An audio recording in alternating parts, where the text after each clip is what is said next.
C'est une visite d'ores et déjà historique.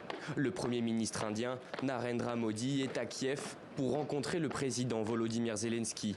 C'est la première fois qu'un chef de gouvernement indien se rend sur le sol ukrainien.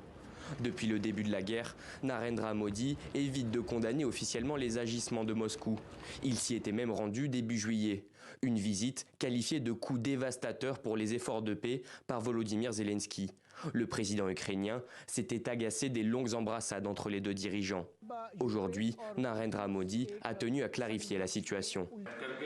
Lorsque j'ai rencontré le président Poutine à Samarcande, je l'ai regardé dans les yeux devant les médias et je lui ai dit que ce n'était pas le moment de faire la guerre. Récemment, je me suis rendu en Russie pour une réunion.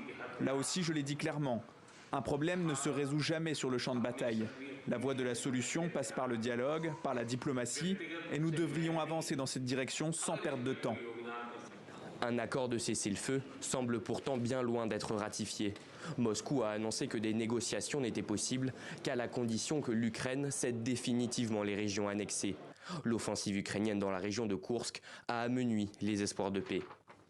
Cependant, l'Inde semble avoir revu sa copie et se dit aujourd'hui prête à jouer les intermédiaires. Si nous sommes restés avec une grande conviction à l'écart de la guerre, cela ne veut pas dire que nous étions indifférents.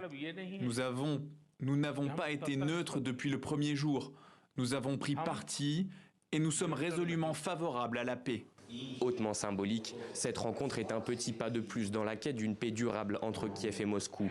En parallèle, l'Inde n'est pas venue les mains vides. Le pays a annoncé mettre en place un soutien humanitaire à l'Ukraine, une première depuis le début du conflit.